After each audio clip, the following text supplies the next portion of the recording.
of human being is this, that the human being started his journey from the darkness, from the ignorance, from zulmat, from dalalat. اور قرآن کہتا ہے, اسلام کہتا ہے کہ انسانیت کا سفر ظلمت سے نہیں نور سے شروع ہوا, جہل سے نہیں علم سے شروع ہوا, دلالت سے نہیں ہدایت سے شروع ہوا. اور انسان اول وعلم آدم الاسماء کلہا, علم کی شرافت تھی کہ ان کو مسجود ملائک بنا دیا. ابلیس نے تو جوہر تخلیق کو دیکھا اور اپنی برتری کا احساس کر لیا. وہ یہ نہ سمجھ پایا کہ کمال نہ آفتاب میں ہے نہ ذرہ خاک میں ہے, کمال تو نگاہ کرم رب ذوالجلال میں ہے.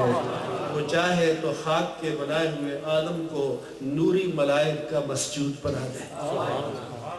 تو یہ مقام عطا کیا اور یہ نبوت کا ادارہ چلتا رہا تا آنکہ ختم المرسلین صلی اللہ علیہ وسلم تشریف لائے. احمد مجتبی محمد مصطفیٰ صلی اللہ علیہ وسلم تشریف لائے. ہمیں قرآن نے ایک اصول دیا کہ لا نفرق بین احد من رسله. We didn't differentiate in between the prophets, just like Jews, just like Christians, just like others. کہ ہم نبوت میں تفریق نہیں کرتے کہ ایک کی رسپیکٹ کریں اور دوسرے کی نہ کریں, کیونکہ نبوت is a collective institution. ایک کی توہین سب کی توہین ہے اور ایک کا انکار سب کا انکار ہے. اس لیے قرآن نے کہا کہ لا نفرق بین احد من رسلہ, کہ ہم رسولوں میں کوئی تفریق نہیں کرتے. اس لیے ہم کہتے ہیں کہ بیت المقدس یہودیوں کو دو گے تو مسجد اقصی کی توہین کر لیں گے, اور بیت اللحم کی توہین کر لیں گے. عیسائیوں کو دو گے تو اس کی توہین کر لیں گے. مسلمانوں کو دے دو جو سب کو احترام کرتے ہیں. اور اس لیے مسلمان اس کی حفاظت کے زیادہ حقدار ہیں کہ ہمیں آثار موسیٰ بھی عزیز ہیں, آثار عیسیٰ بھی عزیز ہیں, تمام انبیاء کرام کے آثار مقدسہ ہم کو سب ہی عزیز ہیں. میں ایک ڈائلاگ میں تھا باسٹن میں 2002 میں, تو میں نے وہ کرسچین جو نمائندے تھے, میں نے کہا بھئی یہ Jesus Christ according to you he is son of God, so where he, کہاں اس کی پیدائش ہوئی, ان کا وطن کیا ہے؟ تو پیلسٹائن, بیت اللہ. تو میں نے کہا کم از کم اپنے خدا یا فرزند خدا کے وطن کی نسبت سے ہی فلسطینیوں کو معاف کر دو. اتنا بھی تم میں احترام نہیں ہے. تو یہ جماعت انبیاء آئی, پھر تمام انبیاء کے امام آئے, تمام مرسلین کے امام آئے, اور حضور نے فرمایا کہ فضلت علی الانبیاء بست. اللہ جل شانہ نے مجھے تمام انبیاء کرام پر 6 چیزوں میں سپریمیسی, پرائرٹی عطا کر دی. اوتیت جوامع الکلم, کہ مجھے جوامع الکلم کا معجزہ عطا کیا. اگر میں چاہوں تو ایک سینٹنس میں معنی کے سمندر کو سمو دوں. وَنُصِرْتُ بِالرُّعْبِ مَسِيرَةَ شَهْرٍ, اور میری پرسنالٹی کو ایک وقار, ایک روب, ایک شوکت, ایک شکوہ, ایک جلال, ایک عظمت عطا کی.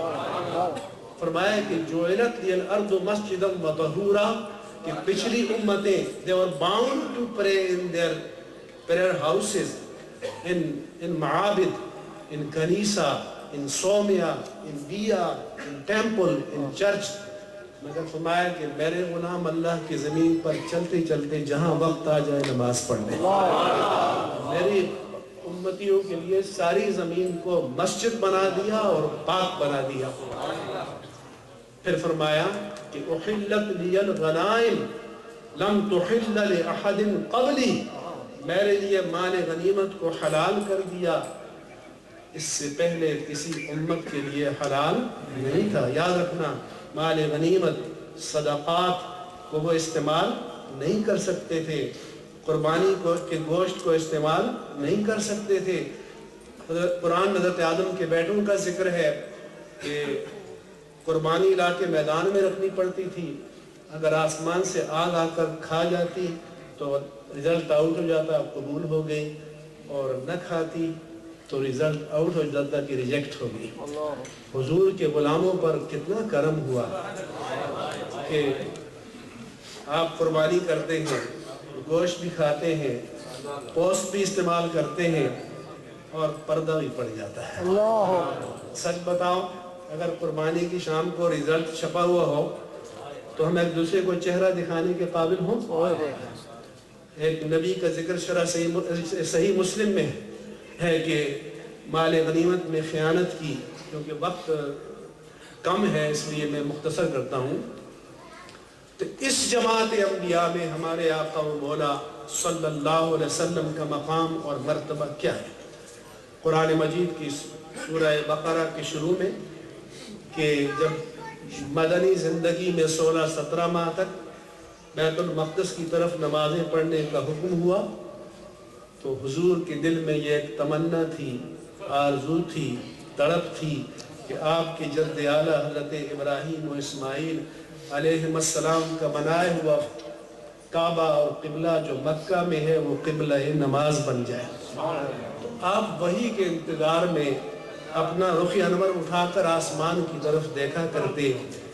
آج کل آپ ایونٹس کو کیمرے کی نگاہ میں محفوظ کر لیتے ہیں، قرآن نے میرے آقا کی اداؤں کو قرآن کی آیات میں محفوظ کر لیا۔ فرمایا کہ قد نرا تقلب وجہک فی السماء، اے پیارے حبیب جب تم وحی کے انتظار میں اپنا چہرہ پلٹ کر آسمان کی طرف دیکھتے ہو تو ہم تمہارے چہرے کو دیکھ رہے ہوتے ہیں۔ ہم نے بارہا تمہیں آسمان کی طرف چہرہ پلٹ کر دیکھتے ہوئے دیکھا ہے۔ فَلَنُوَلِّيَنَّكَ قِبْلَةً تَرْضَاهَا، چلیے ہم آپ کا رخ اسی قبلے کی جانب پھیر دیتے ہیں جو آپ کو پسند ہے۔ اب اگر آپ عقل سے پوچھیں، لاجک سے پوچھیں تو لاجک تو کہے گی کہ قبلہ اس کی پسند کا ہونا چاہیے جس کی عبادت کی جائے گی، سجدہ رخ سجدہ اس کی پسند کا ہونا چاہیے جس کو سجدہ کیا جائے گا۔ عقل تو کہے گی کہ قبلہ معبود کی پسند کا ہونا چاہیے، مسجود کی پسند کا ہونا چاہیے، مگر معبود مطلق نے فرمایا کہ پیارے حبیب عبادت میری کی جائے گی مگر قبلہ تیری پسند کا۔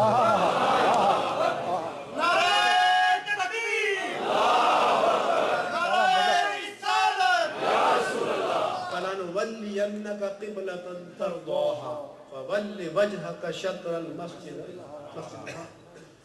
اب اس کے بعد بھی عقل میں سوال آ سکتا تھا کہ اگر الٹیمیٹلی قبلہ نماز بیت اللہ کو بننا تھا تو یہ 16-17 ماہ تک انہوں پریکٹس کیوں کرائے گی؟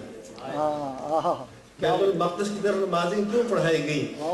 تو قرآن مجید نے اس کی حکمت، قرآن declare the hikmah and legacy and wisdom behind this، فرمایا کہ یہ کوئی انشنٹ کام نہیں تھا، یہ حکیم کا فیصلہ تھا، یہ رب کائنات کا فیصلہ تھا۔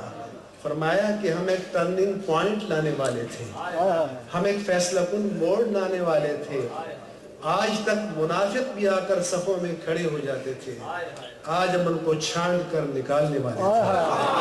فرمایا کہ مَا جَعَلْنَا الْقِبْلَةَ الَّتِي كُنْتَ عَلَيْهَا إِلَّا لِنَعْلَمَ مَنْ يَتَّبِعُ الرَّسُولَ مِمَّنْ يَنْقَلِبُ عَلَىٰ عَقِبَيْهِ، کہ ہم نے کچھ عرصے کے لیے بیت المقدس کو آپ کا قبلہ نماز اس لیے بنایا تاکہ علماء دیوبند نے ترجمہ کیا کہ تاکہ ہم جانیں۔ اب اللہ کو بھی پتہ نہ ہو تو کس کو پتہ ہوگا؟